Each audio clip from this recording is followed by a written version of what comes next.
Welcome back to Behind the Play. My name is Alex Adams, and today I'm very excited to introduce Kristen Shilton of ESPN. Thanks so much, Kristen, for taking the time and coming on. How's it going? Well, thank you so much for having me. Things are good. How about with yourself?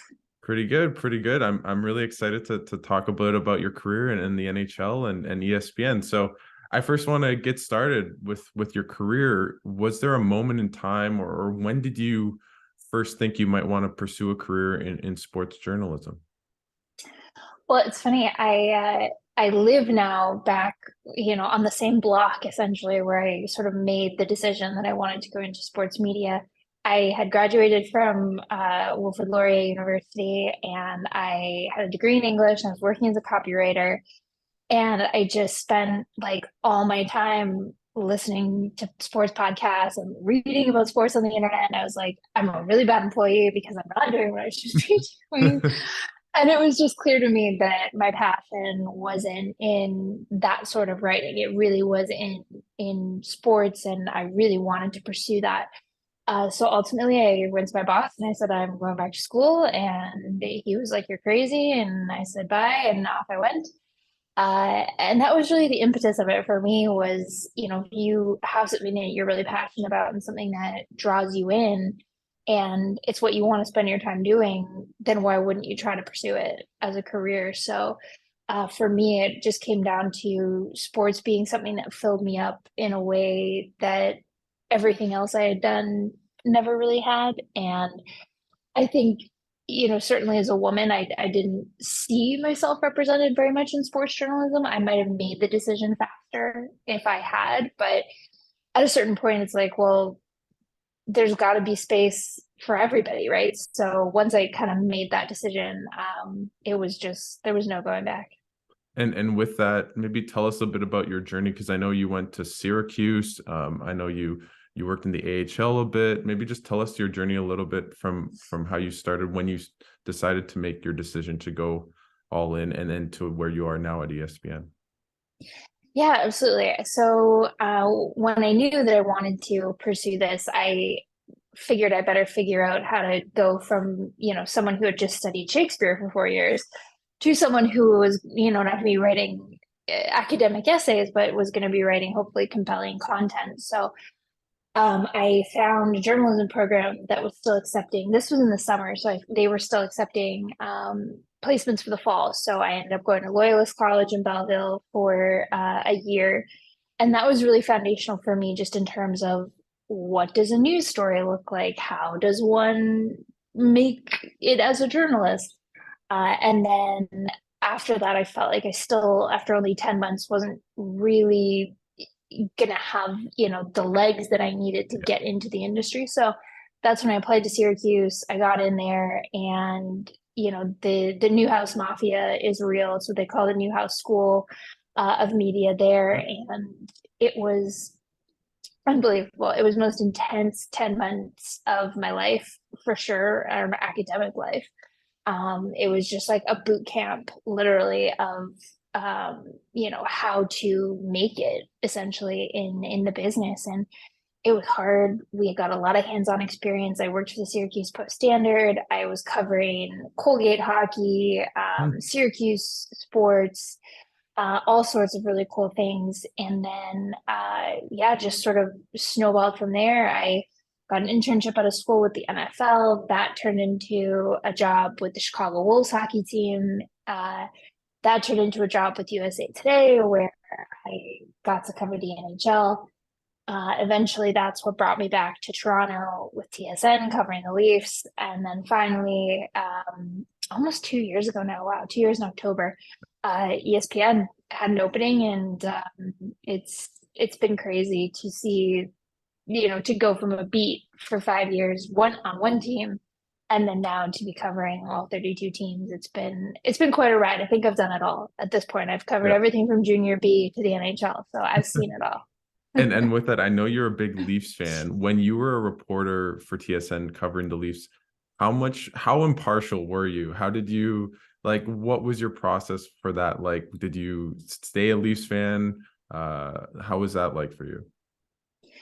So it wasn't, yeah, I feel like people think that I was like this massively fan before I got the job, but that wasn't really my, Okay. my experience in terms of fandom. I think I never really felt like that was still sort of, once you get into the business, for Okay. me, the fandom part just it goes away because you don't have the ability to be a fan of one team anymore. Not, and it's not about impartiality as so much as it's almost like you peel back Hmm. the curtain on it, and so it just becomes less of it just wasn't really a thing for me by the time I got to the Leafs. I didn't feel like I'm a fan of players. I'm a fan of Okay. coaches. There's definitely people in this um sport that I root for, that I have a ton of respect for, and you always hope for those people that things go well. But in terms of actually being a fan of the Leafs, I never felt like that Hmm. factored in for me. Okay. And I know you mentioned writing a bit, obviously going from being in English and writing about Shakespeare to now. For you, what's your process like when you're writing for ESPN and in your past as well? Yeah, it's definitely different now at ESPN than it was with TSN because there was such an emphasis at TSN on the day to day. So it was like you go to practice and Travis Dermott's not there, and how are Mhm. they going to juggle the lines? And that was always the first part, was just what's the news of the day. And so my process then was very much go, what's happening that day? What's the key quote of the day that someone said? There wasn't really a lot of room for longer form, creative sort of feature ideas. And that's exactly what I do at ESPN now, is that my process, like obviously I'm in Toronto. I'm very lucky that my bosses didn't need me to move somewhere else. So, our sort of hub is obviously in Bristol, Connecticut, but our writers are spread out. So the biggest difference for my process now is that there's no office. There's nowhere that I go. Like I'll go to the practice rink and see the, Leafs, or if there's another team in town I want to talk to. And obviously I go to games, but it's not really the same. So you have to be extremely self-motivated because your boss is like on Slack being like, oh yeah, no, like, it'd be great if you could write a story about this, and gives sort of a very large, vague topic. And you're like, okay, so now I've got to map this out myself. It's not like it was at TSN where I'd go in and be sitting across with my boss and we'd be talking about something we might want to do that's longer. It's Mhm. it's more just, here's the seed, now go make something grow. And that's great when your creativity is flowing and you feel good, and it's awful and you're in a fog and have no idea what you're going to write about. So um, I like sit down and ask myself, okay, if this is the end goal, what would I want to read about? And what would be interesting to me? And I feel like because I have seen so much, and because I have, I think, a pretty good pulse in the league, Okay. I I know that people don't like boring. And so I try to always come up with some sort of hook. And Lance Hornby, actually, shout out to Lance. I always think that he writes the most creative, most interesting leads, and he always has fun with it. And I try to take a little bit of Mhm. Lance for a lot of my feature stories, and try to do something fun to bring the audience in. So that's the first part. Once I get sort of the lead, I get the idea, then you're just mapping it out for yourself, and trying to decide what would be interesting for a viewer to hear about, what they're not going to care so much about. And yeah, it's changed a lot, definitely at ESPN, just because there's no one, not that I would have needed it before the kick in the pants, but it's definitely now there's a very much a sense of, you're sort of figuring it out on your own. And the other part of ESPN is writing news stories, which I didn't do a lot of. Well, I guess I did and I didn't with TSN, but this is more, writing game stories, and I didn't do a ton of that towards the end because I was doing more radio at TSN. So that's been an interesting part of my journey here as well. And I know you also do like you're on broadcast as well. And what are some of the key elements for you to being a good broadcaster or being on TV? Yeah, that I didn't have any formal real training on the broadcast side when I got to TSN. I was always just a writer, and um, I learning on the job was amazing. Honestly, I Mhm. think it was the best education I could have had. Being on the bench, doing bench interviews, things are crazy. You're doing live shots sometimes where, that red light goes, and ready or not, you just got to go. I think the key that I had to learn was I'm someone who, given the opportunity, would want to memorize, like, this is exactly what I'm going to say. And I tried that the very first time, and it was awful because if you forget like one word, you're off Yeah. the rails and you're like, well, no, I don't remember. So I think the one key, or the number one key for me, is just know, if you know what you're talking about, which obviously you do, don't plan it out so much. Just go into your live hit or whatever it is you're doing, your interview, and just, if you know the material, it's just going to flow, right? Yeah. You don't really need to have a script.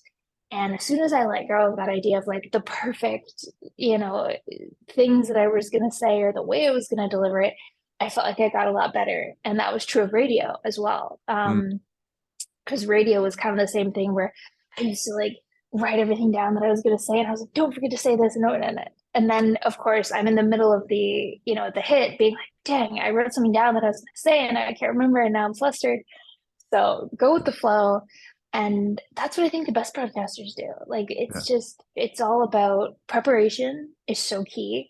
But once you're prepared, it's kind of like with an exam, right? It's Yeah. like you go in and you get your Scantron and you got to do what you got to do. So that's, I think, something that I really learned about broadcasting that has stuck with me. And it's what I would tell any like young broadcaster: don't worry about being perfect, because Okay. the best reporters that I know are the ones that are a little messier. They're a little bit more seat of their pants, and it just makes it more enjoyable to watch. Great. And I want to ask you, you alluded to it a little bit about being a woman or a woman in the industry. For you, what was that challenge like for you? Did you have any specific obstacles that you encountered? And maybe what advice would you give to young women coming up in the hockey media industry? Yeah, it was. I hope it's gotten better. I don't notice it as much now, and I think that that has to do with having been at it for as long as I have. And I also, the thing is, I hate to say it, but it's like, it seems like the way that women are treated, it's just, it seems like it's so much about their physical appearance and the way Mm. that they look. So I look at somebody like Jackie Redmond, who is just, she's this absolutely gorgeous broadcaster. And it feels like people come for her about her outfits or her makeup or her hair. And I'm just thinking, that has nothing to do with how good she is at what she Yeah. does. It's Yeah. like, it Yeah. just doesn't make sense to me. And the criticisms that I really faced early on, there was two prongs. There was the ones who would say, you never played the game, you've never been in that position, how can you possibly write about it or report on it? And then there's the other side that says, well, if you weighed 300 pounds and were covered in acne, nobody would ever hire you. And I'm like, that's insane. And so there was those two prongs of criticism. And the one, what are you going to do? Like people who want to be piggish about it, there's nothing you can do. Yeah. But coming at somebody for their ability, and like, Kevin McGrane's never played professional hockey either. Lance Hornby never has. Mark Masters never has. Yeah. People, like, I don't recall Elliot Friedman ever stepping onto the ice in an NHL game. No. But these are all people that are brilliant at what they do. And that's the difference, is that women, I think, get criticized because, oh, you just want to get in the dressing room. You're just looking for, a Yeah. man. You just want attention. All that. Yeah. And that never stung me the way that I think it has for other women. Mm. Just because, what are you going to do? It just doesn't, there, even when I was coming up, and it would be, there was one instance I remember where I was being criticized on Twitter, and another reporter, a soccer reporter here in Toronto, he came to my defense. And then, of Mhm. course, he came to my defense. Then other people were coming at him. And in the end, I reached out to him and I was like, that was so great of you to do, but it's not necessary. Like I'm okay. And he Yeah. said, it is though, because like you deserve to have, the same amount of respect that anybody else would get. Yeah. And that was eye-opening for me, was that not just that I was being treated badly and didn't maybe get it as much as I did, but that it was noticeable to other people. So I think my advice to anyone coming in is just understanding that I think we do at least live in a bit of a different world now where women are more accepted in sports, but also you could be criticized in any industry. Yeah. And if you don't, if you don't have that thick skin coming in, it's just not gonna it might not work for you. You might not be cut out for what this industry is, because the other part of it is people have very passionate feelings about sports. So even man or woman, you're gonna get heat for what you write. There are like people now, they'll say like, this is crazy, like how could you write this, or what is this opinion, or like whatever. And criticism of the work I can take because that's your prerogative, but if you can't handle like criticism of yourself or criticism of your work, it's going to be tough for you. It'll be doubly tough as a woman, but you just have to have that Mhm.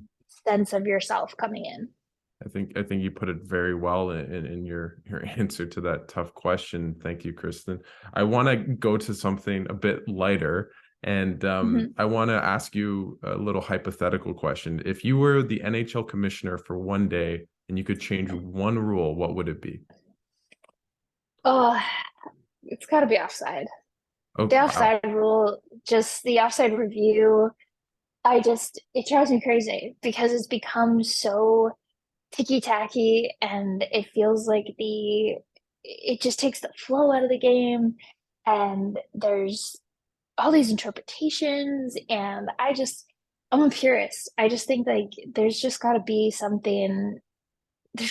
a different way to go about it than Yeah. all these little like, are we looking for like a millimeter of escape blade, and is that the true essence of the game? I don't know. I think if I was commish, I would use my entire 24 hours to be like, how can we get this right? What can we do better when it comes to offside and the offside review and all of that? Because it just drives me nuts. No, I definitely get that. It's definitely the worst. I think I was at a Leafs Sens game and they scored in the last minute. I think the Brinket did, and then they pulled it Mm-hmm. back. The Sens actually scored after again, but you're kind of, can I even celebrate? So it's not really the best. It's not. There's just got to be a better way. I Yeah, I know there could be. If I could just, if I could just see the commission's books, yeah. I bet I could figure it out. Yeah, exactly. And going to the Leafs a little bit, obviously you don't cover them day to day like you used to, but I want to ask you because it's been a crazy little time for the Leafs in the past couple weeks. What do you make of the departure of Kyle Dubas, and what kind of GM do you think would be the right? Would it be a new school type, an older school type that it seems like they're linked to Brad Treliving? What do you make of the whole situation?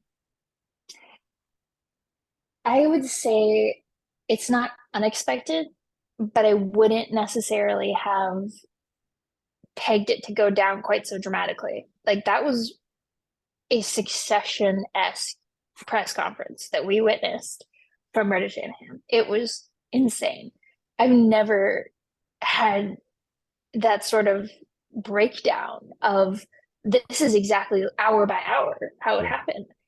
And I think that really caught me off guard. It definitely, I think, speaks to what must have been going on behind the scenes. And it must have been a very quick unraveling of a relationship essentially between Shanahan and Dubas, because that just doesn't happen without that kind of without those sort of dramatics. So I was surprised by that very much. And you hear about, what Dubas might have wanted, the autonomy that he obviously wanted, whether it was access to board meetings or whether it was more of a say in how things were being run.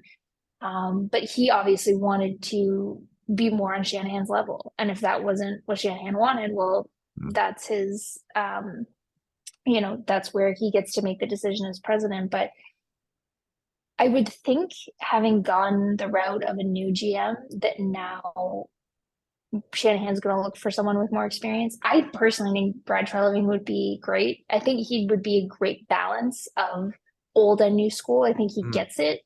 And at the same time, would be someone who comes with a lot of experience, someone who has been in the trenches, has been through, you know, winning seasons, losing seasons, just has seen a lot and knows how to build a team.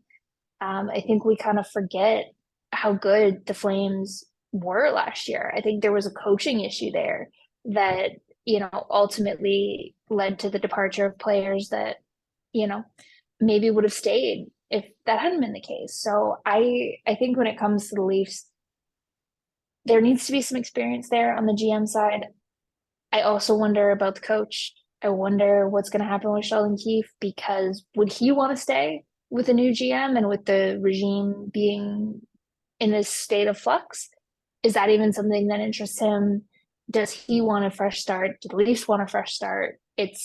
There's a lot of question marks. I just think they also need to make those decisions quickly, because the slower the process, I think the more uncertainty it puts into players' minds and staff minds. And you want, after that press conference, you really want some good news for your people.